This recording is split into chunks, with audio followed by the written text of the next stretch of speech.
જો તમને ગરીબોની દયા આવતી હોય અને ગરીબ મજૂરોને મદદ કરવા માંગતા હોય તો આ વિડીયો તમે તમારી ચેનલ, પ્લેટફોર્મ કે સોશિયલ મીડિયા પર મૂકી શકો છો, કારણ કે આ વિડીયો જોઈને ગરીબ બાંધકામ મજૂરો તમને રસ્તા પર આડોટતા નહીં જોવા મળે, તેમના બાળકો શાળાના બદલે મજૂરી પર જતા નહીં જોવા મળે, તેવી માહિતી અમારે આપવી છે.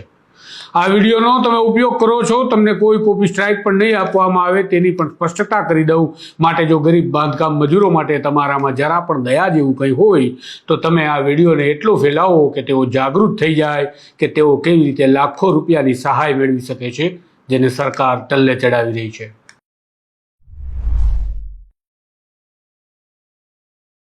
નમસ્કાર, હું છું આપની સાથે તુષાર બસિયા. આપ જોઈ રહ્યા છો સ્વમાન.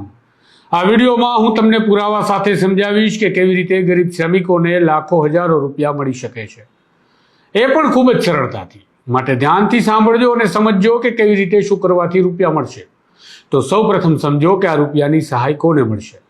તો આ સહાય મળશે બાંધકામ શ્રમિકોને. પણ ગભરાતા નહીં, બાંધકામ શ્રમિકમાં માત્ર કડિયા કામદાર જ નથી. હું બોલું એ ધ્યાનથી સાંભળતા જાજો, ક્યાંક ને ક્યાંક તમારો પણ કદાચ નંબર લાગતો જશે. આ લાભ ચણતર કામ, કડિયા કામ, સુથારી કામ, લુહારી કામ, વેલ્ડર, વાયરમેન, ઇલેક્ટ્રિશિયન, પ્લમ્બર, ચણતરના પાયા ખોદનાર, ચણતર કામમાં ઈંટ, માટી કે સામાન ઉઠાવનાર, ધાબા ભરવાનું કામ કરતા વ્યક્તિ, સિમેન્ટ, રેતી, કોન્ક્રીટ મિક્સર કે પછી સાઇટ પરનું મજૂરી કામ કરતા વ્યક્તિ, ટાઇલ્સ ઘસાઈનું કામ કરતા, માર્બલ ટાઇલ્સ ફિટિંગનું કામ કરતા, ચૂનો લગાવવાનું કામ કરતા, બાંધકામની સાઇટ પર ફક્ત શારીરિક શ્રમથી મજૂરી કામ કરતા, સ્ટોન ક્રશિંગ અને કટિંગ કરતા, ટાઇલ્સ અને સ્લેબના કટિંગ કે પોલિશિંગ કરતા, વુડ વર્ક જેમાં કલર કામ અને વાર્નિશનું કામ, ગટર અને પ્લમ્બિંગનું કામ, ઇલેક્ટ્રિશિયનનું કામ, ફાયર ફાઇટિંગ સિસ્ટમનું કામ, હીટિંગ અને કુલિંગ સિસ્ટમનું કામ, લિફ્ટ અને એસ્કેલેટર્સ ઇન્સ્ટોલેશનનું કામ, સિક્યોરિટી સિસ્ટમ અને દરવાજાના ઇન્સ્ટોલેશનનું કામ, બ્રિલ, ગારી, દરવાજાનું કામ, ઇન્સ્ટોલેશનનું કામ, ઇન્ટેરિયરનું વર્ક કે પછી સુથારી કામ,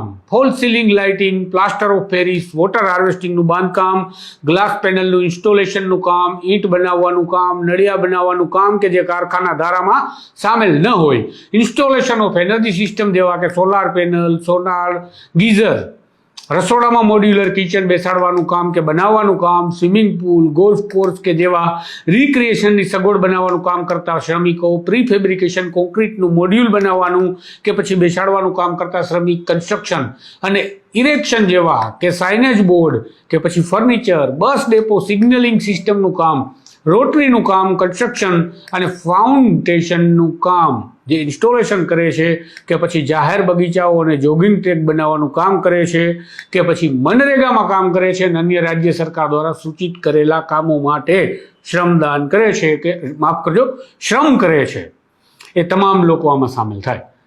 હવે તમે સમજી ગયા કયા કયા કામ કરતા શ્રમિકોને આ લાભ મળશે. હવે આ લાભ આપે કોણ છે? તો આ લાભ આપે ગુજરાત મકાન અને અન્ય બાંધકામ શ્રમયોગી કલ્યાણ બોર્ડ વિવિધ યોજનાઓ થકી, જેનું મુખ્યાલય અમદાવાદમાં છે, પણ તમારા જિલ્લામાં પણ આ બોર્ડની કચેરી હોય છે જે તમને આ લાભ આપે. હવે વાત કરીએ કે આર્થિક સહાય અને સુવિધા કેવી રીતે અને કેવી મળે. સૌથી પહેલો લાભ મળશે કે બાંધકામ સાઇટ પર શ્રમિકનું મોત થાય છે તો ₹5 લાખની સહાય, એ પછી નોંધાયેલા હોય કે ન નોંધાયેલા. વળી એ શ્રમિકની અંતિમ વિધિ માટે ₹10,000 પણ મળશે. જો શ્રમિક ઇલેક્ટ્રિક બાઇક ખરીદે છે તો આરટીઓ અને રોડ ટેક્સની સહાય મળશે અને સાથે 30,000 અથવા વાહનની કિંમતના 50% જે ઓછા હોય તેની સહાય મળશે. ટૂંકમાં માનો કે 1 લાખનું ટુ વ્હીલર ખરીદો છો તો 30,000 મળશે. જો ઇલેક્ટ્રિક 3 પૈડાવાળું વાહન ખરીદો છો તો પણ 50% કે ₹4,80,000 રૂપિયાની સહાય મળશે. શ્રમિક મકાન ખરીદે છે અને 15 લાખથી વધારાની લોન નથી લીધી તો 5 વર્ષ સુધી 30,000 એટલે કે 2.5 લાખ રૂપિયા મળશે. જો હાઉસિંગ બોર્ડ કે EWS, LIG, MIG પ્રકારની કોઈ સ્કીમમાં મકાન મળે છે તો 1,60,000 રૂપિયાની સહાય શ્રમિકને મળશે. હજુ ઘણા પણ લાભ છે, સાંભળજો ધ્યાનથી, અને ઘણા રૂપિયાની વાત છે. હવે આગળ વાત કરીએ તો બાંધકામ શ્રમિકની પત્નીને પહેલી પ્રસૂતિ માટે ₹6,000 મળશે અને જો નોંધાયેલા મહિલા બાંધકામ શ્રમિક છે તો તેને પહેલી પ્રસૂતિ, 2 પ્રસૂતિ માટે ₹17,500 અને પ્રસૂતિ બાદ ₹20,000, આમ કુલ ₹37,500 શ્રમિક મહિલાને મળે.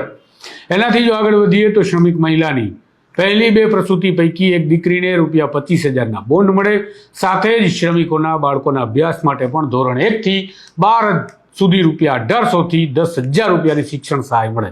બેચલર ડિગ્રી માટે ₹10,000 સુધીની સહાય મળે, માસ્ટર ડિગ્રી માટે 15,000 સુધી, પ્રોફેશનલ અને માસ્ટર ડિગ્રી માટે ₹25,000, મેડિકલના અભ્યાસ માટે ₹2 લાખ સુધીની સહાય, ટેકનિકલ કોર્સ માટે ₹50,000 જેટલી સહાય મળે. એથી પણ આગળ પીએચડીના અભ્યાસક્રમ માટે બાંધકામ શ્રમયોગીના બાળકને પીએચડી માટે કુલ 2 લાખ જેટલી સહાય મળે. જો આદિવાસી જિલ્લામાંથી સ્થળાંતરિત કરતા શ્રમયોગી છે તો તેના બાળકોને વતનમાં જ શિક્ષણ મળી રહે એ માટે જે તે શાળામાં જ જરૂરી વ્યવસ્થા કરી બાળકોના અભ્યાસ થાય એ માટે હોસ્ટેલની સુવિધાનો લાભ મળે. આરોગ્યની વાત કરું તો 17 પ્રકારના ટેસ્ટ, જેમાં pathology, urine test, blood count test, lipid test, diabetes અને એક્સરે જેવા રિપોર્ટના લાભ મળે. પ્રધાનમંત્રી જીવન જ્યોતિ બીમા યોજનાના ₹2 લાખના જીવન વીમાના કવચ માટે પ્રીમિયમ રિએમ્બર્સમેન્ટ મળે. આ સિવાય ઘણી યોજના છે જેના લાભ મળે અને બાંધકામ શ્રમિકો, જે અગાઉ મેં કહ્યા એ 39 કરતાં પણ વધારે પ્રકારના શ્રમિકોના જીવનમાં ખૂબ મોટો અને સારો વિકાસ થઈ શકે. જો તમને સવાલ છે કે આ લાભ કોને મળે, તો મૃત્યુના કિસ્સા સિવાય લગભગ દરેક સહાય નોંધણી કરવાથી મળે છે. પણ નોંધણી ક્યાં કરવી તે વાતથી મૂંઝાવવાનું નથી, હું એ પણ સમજાવું છું. સૌથી પહેલાં સમજી લો કે રાજ્યમાં ગુજરાત મકાન અને અન્ય બાંધકામ શ્રમયોગી કલ્યાણ બોર્ડ છે, જેનું કામ છે લાભાર્થીને અકસ્માતના બનાવમાં તાત્કાલિક સમયે મદદ કરવી, 60 વર્ષ પૂરા કરેલા લાભાર્થીને પેન્શનની ચૂકવણી કરવી, શરતો અનુસાર મકાન બનાવવા માટે લોન અને એડવાન્સ ચૂકવણા કરવા, લાભાર્થી માટે ગ્રુપ ઇન્સ્યોરન્સના પ્રીમિયમની ચૂકવણી કરવી, લાભાર્થીના બાળકોના શિક્ષણ માટે પણ આર્થિક મદદ કરવી, લાભાર્થી અથવા તેના પર આધાર રાખનારા કોઈ મોટી માંદગીમાં સપડાય છે તો તેના સારવાર માટે તબીબી ખર્ચ માટે મદદ કરવી, સ્ત્રી લાભાર્થીને પ્રસૂતિના લાભોના ચૂકવણા કરવા. તો હવે તમે સમજી ગયા કે આ બોર્ડનું કામ શું છે. હવે સમજો કે આ બધા જે મેં કહ્યા તે લાભ લેવા માટે તમારે રજીસ્ટ્રેશન કેમ કરવાનું. તો સૌથી પહેલા રજીસ્ટ્રેશન માટે તમારી ઉંમર 18 થી 60 વર્ષ હોવી જોઈએ અને બાંધકામ ક્ષેત્રમાં 90 દિવસથી વધારે સમય કામ કરેલું હોવું જોઈએ. જેને સિદ્ધ કરવા માટે તમારે કંઈ કરવાનું નથી, જાતે જ એક લેખિત પ્રમાણપત્ર આપવાનું છે કે મેં 90 દિવસ સુધી આ ક્ષેત્રમાં કામ કર્યું છે અને તમારી પાસે આધાર કાર્ડ હોવું જરૂરી છે. એટલે વાર્તા પૂરી. સીધા જ તમે આ બારકોડ સ્કેન કરી લો જે સ્ક્રીન પર દેખાય છે, અથવા તો નીચે આપેલી વેબસાઇટ પર જાઓ કે પછી ઈ-નિર્માણ નામની મોબાઈલ એપ્લિકેશન પર જાઓ અને જાતે નોંધણી કરી લો. જો આ નથી આવડતું તો પણ ચિંતા ન કરો, રાજ્યના કોઈ પણ કોમન સર્વિસ સેન્ટર એટલે કે CSC પર જાઓ કે પછી ઈ ગ્રામ કેન્દ્ર પર પહોંચો. એ પણ નથી મળતું તો ધન્વંતરી આરોગ્ય રથ જ્યાં દેખાય ત્યાંને પકડો અને એની પાસેથી માહિતી મેળવી અને રજીસ્ટ્રેશન કરાવો, અથવા ઈ શ્રમ સેવા કેન્દ્ર પર જતા રહો અને કરાવી નાખો તમારું રજીસ્ટ્રેશન જો તમે બાંધકામ શ્રમિક શ્રેણીમાં આવો છો. હવે તમને કહું કે આ વિડીયો કેમ અને શા માટે બનાવ્યો. તો એટલા માટે બનાવ્યો કે સરકાર પાસે બોર્ડ છે, સરકાર પાસે હજારો કરોડ રૂપિયા છે, શેષ ઉઘરાવે છે, પણ શ્રમિકોના માહિતીના અભાવે તેઓ લાભ નથી લેતા કે પછી લાભ મળવા દેવામાં આવતો નથી. વળી CAGના રિપોર્ટમાં પણ પેરા નીકળીને સામે આવ્યો છે કે આ રૂપિયા જે શેષ માટે મળે છે તે શેષ પેટેના મળતા 2500 કરોડ રૂપિયા જેટલી માતબાર રકમ સરકારે હજુ સુધી બોર્ડને આપી નથી.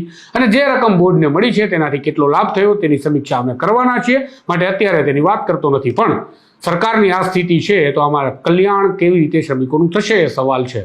માટે મારે આ વિડીયો બનાવી શ્રમિકોના કલ્યાણની વાત કરવી છે. જો તમને પણ દયાનો છાંટો હોય તો તમે ઈચ્છતા હોય કે ગરીબ શ્રમિકોના આ માતબાર રૂપિયા મળે તો તમે આ વિડીયોને ડાઉનલોડ કરી ચલાવો, ફેરવો, વિડીયો ફોરવર્ડ કરો, શેર કરો, મજા આવે કરો કે પછી આજુબાજુના કે જાણીતામાં તમારે આ કોઈ શ્રમિક છે તો તેને સમજાવી અને તેની મદદ કરો કે આ રજીસ્ટ્રેશન કર ભઈલા, તને રૂપિયા લાખો મળે છે પણ તને ખબર નથી. યાર મફતમાં આશીર્વાદ મળે છે તેવા કામ કરવાનું કહું છું તો રાહ શેની જુઓ છો, કરી દો સેવા ચાલુ. આ પ્રકારના તમારા સોમાનની વાત માટે જોડાયેલા રહેજો. સોમાન સાથે નમસ્કાર.